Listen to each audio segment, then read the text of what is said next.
बृहद पाषाण स्मारकों की पहचान की गई। मृतक के दफनाने के स्थानों के रूप में इसे ही हम महापाषाण संस्कृति के रूप में जानते हैं।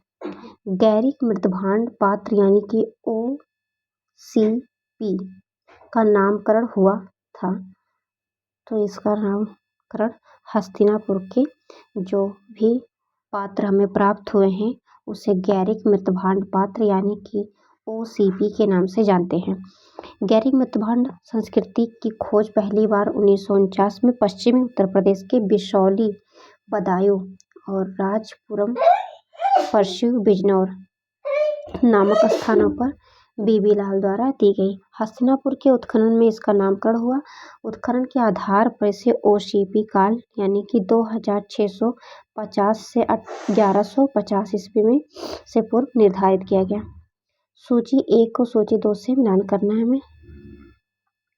तो इसमें दिया गया है पुरापाषाण काल से संबंधित है और मध्यपाषाण काल, नवपाषाण काल और ताम्रपाषाण काल।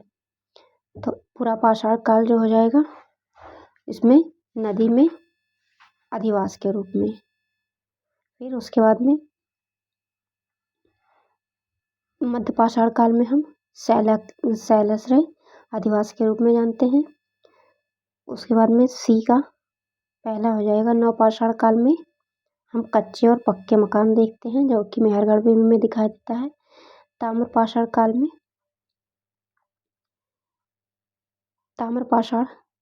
काल में हमें कच्चे और पक्के मकान दिखाई देते हैं और नवपाषाण काल में हमें गर्त अधिवास दिखाई देते हैं। अभी हमने देखा कश्मीर के बुर्ज होम से गर्त अधिवास दिखाई देते हैं, गुफ कराल और बुर्ज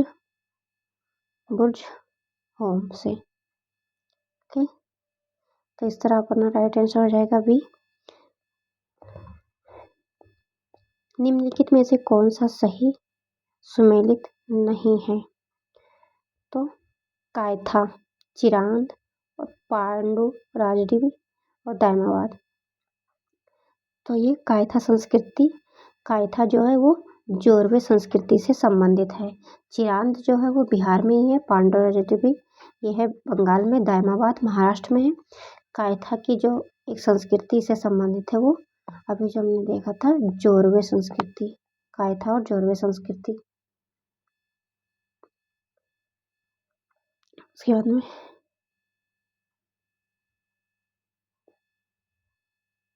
कायथा के बारे में थोड़ा सा देख लेते हैं। कायथा नामक पुरा स्थल मध्य प्रदेश के उज्जैन जिले में स्थित है। भारतीय कायथा के स्थान पर वहाँ दिखा रहा है मध्य प्रदेश। इसे वराह मिहिर की जन्मभूमि में कथवित के रूप में पहचाना गया है। यहाँ उत्खनन से ताम्र निधि प्राप्त हुई है। चिरांद बिहार के सारण जिले में स्थित है। एक नवपाषाणिक स्थल है जहाँ से हमें ढेर सारे कंकाल तंत्र मिलते हैं। यहाँ पर उसके उत्खनन से आवास मिट्टी के बर्तन और कुल्हाड़ियाँ प्राप्त हुई हैं। प्रस्तर उपकरणों के सिल, लोढ़े, हथौड़े और गोफन पाषाण आदि का उल्लेख किया जा सकता है। यहाँ में एक अन्य विशेषता है कि यहाँ पे हड्डी और श्रृंग से बने उपकरण भी बहुत मात्रा में प्राप्त होते हैं। पांडु राजाडीह पश्चिम बंगाल में स्थित एक प्रमुख आद्य ऐतिहासिक पुरास्थल है जहाँ से आदि ऐतिहासिक काल के कुछ प्रमुख पुरातत्व साक्ष्य मिलते हैं। दायमाबाद महाराष्ट्र में स्थित है। सूची 1 को सूची 2 से मिलान करना है।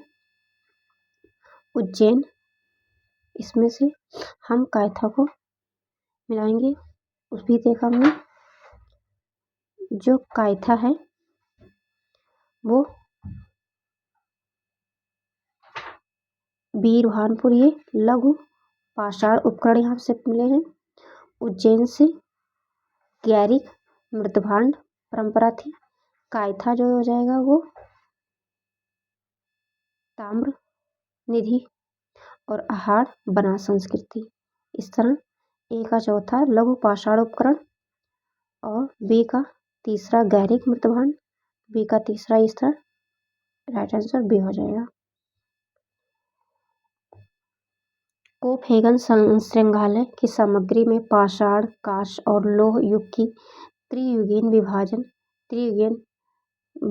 किया गया है किसके द्वारा? थॉम्सन के द्वारा। डेनमार्क के कोपेनहेगन संग्रहालय की सामग्री का पाषाण, कांस्य और लौह युग में त्रिज्यीय विभाजन थॉमस ने 1820 में किया था। इसके बाद में हम सिंधु घाटी सभ्यता और संस्कृति के बारे में देखेंगे। Indus civilisation and culture.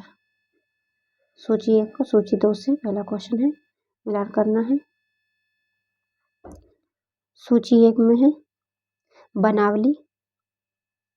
बनावली ए का ये बादाम, हुलास, गौतमी, शिकारपुर, कोंदो, कुंतासी, रेशम, सूती वस्त्र यहाँ से मिलते हैं। इनकी उपज, ये हड़प्पा कालीन सभी स्थल हैं और ये इनकी उपज यहाँ पर होती थी। इसमें भी हमें सूची 1 को सूची 2 से मिलान करना है। हड़प्पा जो था वो किसके किनारे पाया जाता है? रावी नदी के किनारे।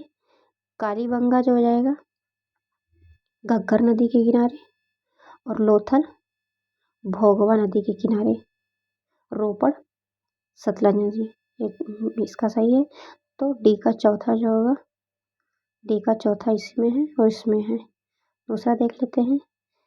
इसमें ए का तीसरा, ए का तीसरा इसमें भी है और इसमें भी है। तो फिर लोथल सी का पहला और बी का दूसरा घग्गर, ये हो जाएगा इस तरह। Right answer A. फिर उसके बाद में इसमें भी है मांडा। आप सभी जानते होंगे मांडा जम्मू कश्मीर से रिलेटेड है। दैमाबाद महाराष्ट्र से। कालीबंगा, कालीबंगा हो जाएगा राजस्थान, और राखीगढ़ी हरियाणा से। तो ए का तीसरा, ए का तीसरा सिर्फ इसमें है, तो राइट आंसर हो जाएगा सी। सूची 1 को सूची 2 से मिलान करना है। इसमें हड़प्पा पुरास्थल है और संघ राज क्षेत्र भारत के राज्य हैं बालू, मांडा, पंडारी और हुलास। तो मांडा जम्मू कश्मीर से रिलेटेड है और हुलास, हुलास जो हो जाएगा वो उत्तर प्रदेश से। मांडा जम्मू कश्मीर। बी का दूसरा, बी का दूसरा इसमें है केवल बी का दूसरा। अभी मैं मिलाया था मांडा जम्मू कश्मीर, उसमें भी था। तो राइट आंसर डी हो जाएगा। हड़प्पा कालीन स्थल इसमें भी है। हड़प्पा से में जुता हुआ, कालीबंगा से, कालीबंगा से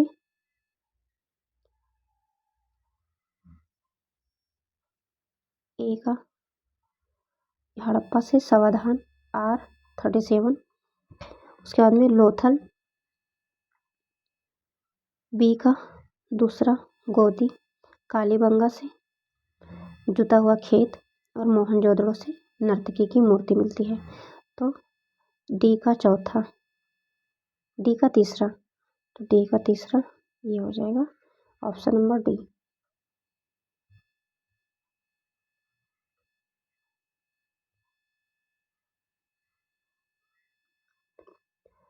हड़प्पा से पहले हम कालीबंगा को देख लेते हैं। कालीबंगा से जुता हुआ खेत, मोहनजोदड़ो से नर्तकी की आकृति मिलती है, लोथल से गोदी और हड़प्पा का कर्मचारियों के निवास के स्थान। तो ए का पहला 2 में है। उसके बाद में कालीबंगा सी का चौथा इसमें है। बी लोथल 2 ये हो जाएगा ऑप्शन नंबर डी।